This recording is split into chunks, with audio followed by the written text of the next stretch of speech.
My god, this episode of Nisekoi second season is gonna be the death of me. Episode 8. Alright. I'm gonna be perfectly honest with all of you.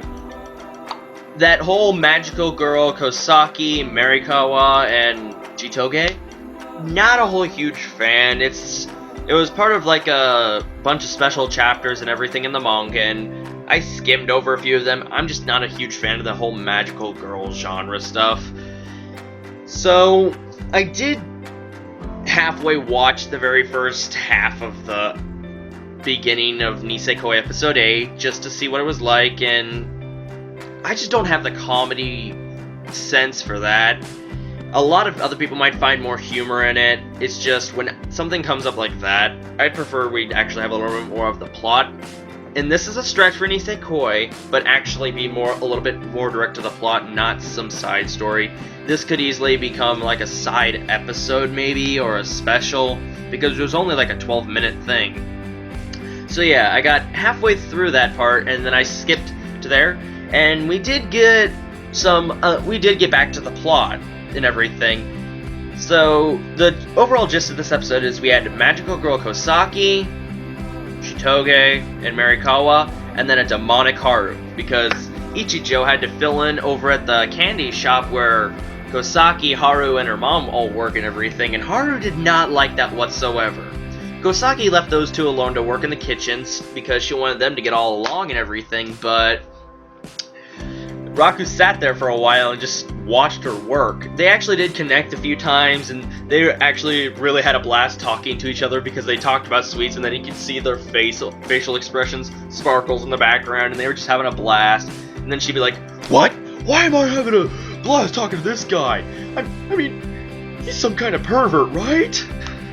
So, this episode wasn't as funny for me, but is it a bad episode? No. Not my most favorite of them all, definitely. It's going to be ranking towards the bottom. But, overall, not that bad.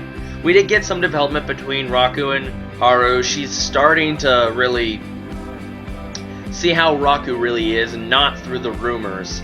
Although, Raku didn't help his case too much because he kind of said he was the prince that saved her from the thugs, and she went ballistic. She turned into Satan. Jesus, Haru. Just when you thought you'd seen all the facial expressions in Nisekoi. And then we did have a couple like cute moments, like when Raku rushed to help Haru because she picked up something heavier than she could carry. That was kind of cute. And I still do love like the sparkle background, or just how much work they put in the face, or even just the characters in general.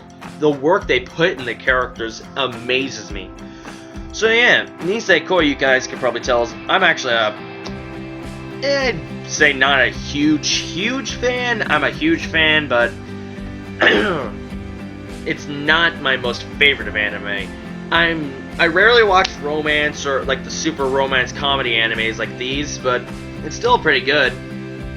So if you haven't seen this episode, there will be a link down to the anime in the description along with my Twitter, so please check those both out. I'll see you guys in the next review, because this will probably do it for that. I have not much else to talk about with this episode. Oh yeah, and leave a like, comment, or subscribe for more reviews if you simply enjoyed this, if you found it informative, or just because you want to touch the button. Talking to you, Billy. Yes. Billy!